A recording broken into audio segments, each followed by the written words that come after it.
So it's like 11 o'clock. I'm walking down the Danforth towards home. Mark gave me a ride home. I ended up walking or talking to him for like numerous hours. I had an alcoholic beverage. I remember mentioning that I was scared or nervous. My nervous disorder, which totally takes the conversation always to me flooding the table with too much information, is some part of me that I can't stop and I can't change. And I can't be the one that sits quietly to sit quietly, you know? Anyway, once again, proven the point of people can only take my personality in small doses. At one point, I was sharing some of the videos with him because I share those because that's me. If you watch them and you learn me, it's easier for me to get along with you if you know who I am, right? So then I do that on purpose. I think it's on purpose. I hope it's on purpose, and I'm not autopilot on that one. So that I want to feel comfortable with you. So then I am able to talk more freely, be myself with somebody like that. Or anybody, actually. I talk to everybody like they're my best friend, and I'm nice to everybody until you're not nice to me. And then when you're not nice to me, then all of a sudden I hate you, and I'll break your leg. Get away from me. So I wanted to... At one point, because the conversation was going so freely and openly, he felt that it was okay to say, are we okay to go upstairs? And I said, I didn't understand it. I did. I wanted to. I think that, I don't know, I confused him, I guess. Yeah, I was very blunt. You're so handsome. You're so attractive. I don't understand what you see in me. You know, all I see around you is your Jeep and your car and your house and your success. And all you are to me is a reminder to me that my life was nearly as successful as yours. So you make me feel like trailer park when I'm around you. And he's like, well, that's your own problem. I'm like, I understand. That's my problem. I'm telling you what my problem is. And it has nothing to do with him. It has everything to do with who I am. He's like, because everybody else sees the accomplishments that I've accomplished, yet I don't see them. You know, you raised a child, you're a single parent. Yay, I changed shitty diapers for 20 years. What the fuck, you know what I mean? Anyway, it baffles me. It totally baffles me. Why did anybody want to be with me to start with? You know what I mean? Anyway, I'm very blunt. I'm so blunt and open, and that I often talk about, things that people don't want to hear about. And I don't really know that they didn't want to hear about them until either they say they didn't want to hear about them or the reaction that I got was negative. You know, human nature, you learn it as you go. Because people don't speak their mind, and I don't understand that either. You thought it, you wanted to say it, what the hell's stopping you from opening your fucking mouth and speaking it? Do you know what I mean? I don't understand that part at all. What? You thought that you could say something to me, and then you thought that you'd say something to me that you don't want to say anything to me now? It's just ridiculous. You know what I mean? Say something to me, and I'll tell you if I don't want to hear it. Shut your fucking mouth. Or how dare you talk to me like that?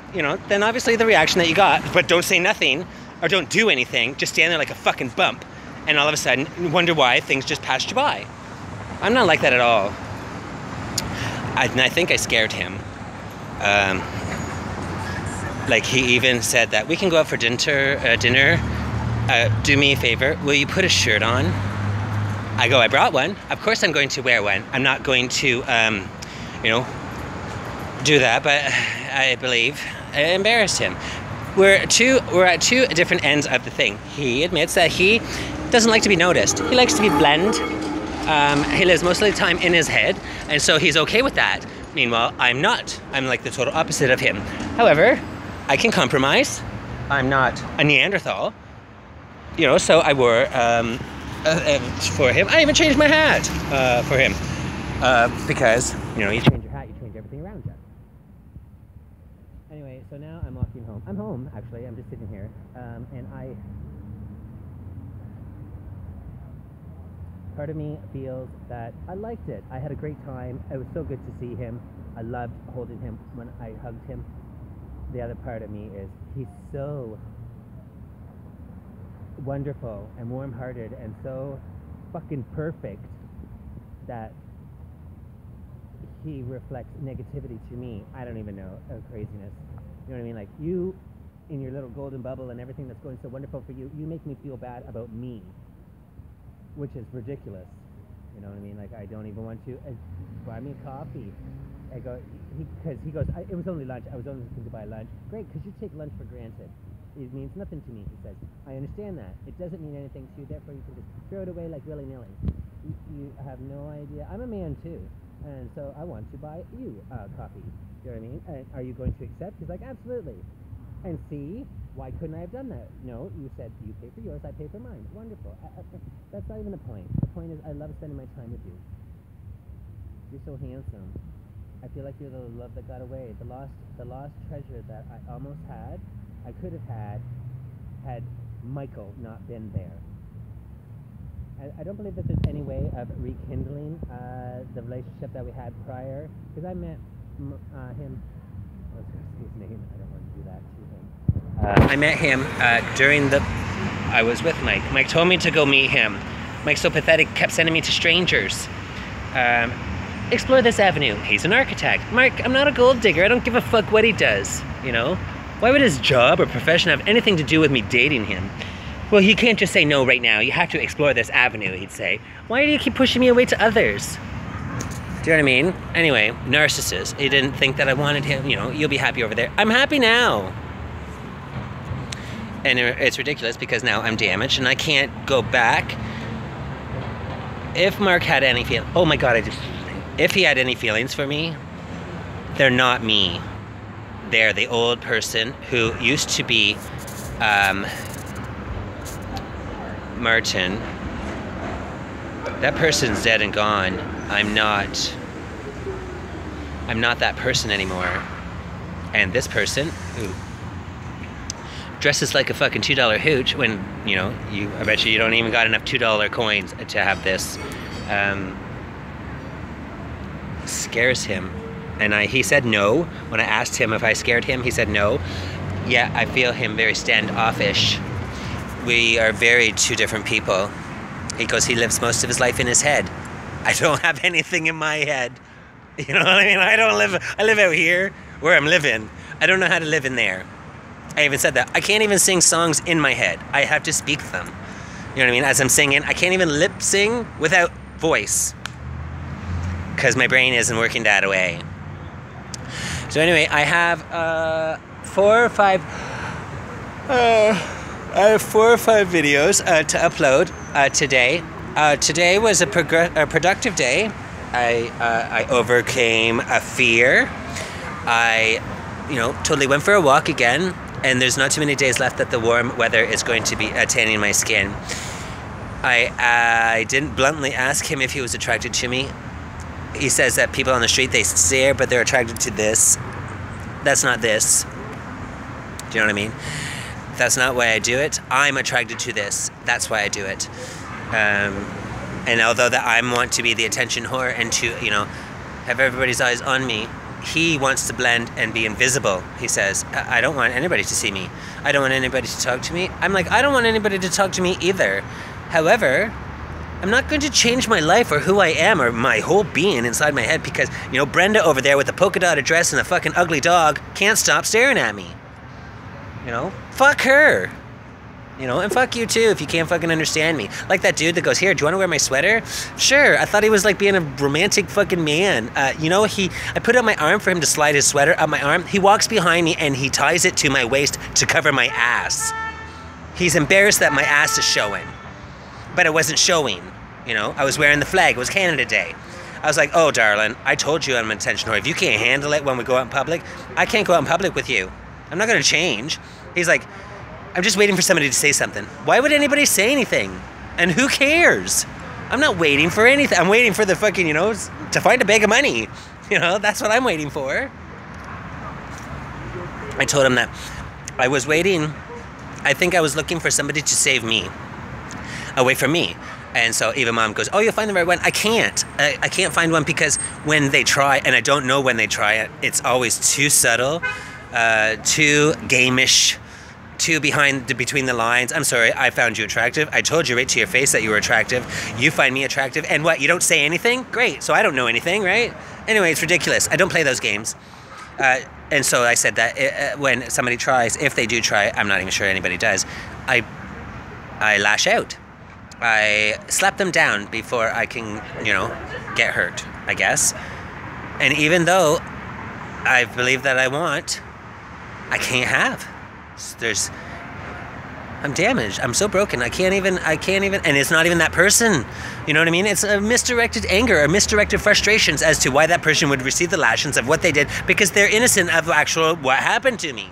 Yet I can't function. I can't date. I can't, I can't be them, white sheep. I totally can't. And, it's not even like I try. You know what? I tried. I changed my hat. I put on a shirt. That's minor. But those are the small things that I'd be willing to do just to be, make you more comfortable out in public. I don't give a fuck. Stare all you want, you piece of shit. You know what I mean? They're all fucking pieces of shit. Think you're fucking... Whatever. I mean, that's it. So, I ruined this one. I probably won't see him again. He's traveling. I asked him to the Beaches Festival. I thought it was on the 17th with this Sunday, but he's flying away. So he designs buildings all over the world. He's a wealthy architect. Not wealthy, I'm sorry, successful. He's a successful architect who can pick and choose which which jobs that he wants. Anyway, he's so wonderful and so perfect. I don't deserve that. Even being in his house, all I feel is warmth and positivity come from him. And yet I feel who I am. I'm nothing but a storm cloud in his sunshiny, sunbathing days. You know what I mean? And I don't want to be. I don't need to be. I want, he's so wonderful. So I was going through the memories of him and I being together. He scarred my memory. He doesn't remember things that were said, things that were done, even the time, you know what I mean? Like, he doesn't remember. I did not make an impression on him as much as he did to me. I told him that tonight. You scarred me. That was wonderful. You totally boosted my self-esteem. Being with you, you're so, wonderful and beautiful looking and handsome and masculine, and you have all this going for you, and I'm drawn to it all, and I feel like I'm such an anchor or a rock around your fucking neck. Well, that's your own problem. I understand. Anyway, this is 12 minutes long. Thanks for listening. I don't feel any better. Whatever, but I gotta go pee. Okay, bye-bye. Oh my God, you know what? This was my first date. I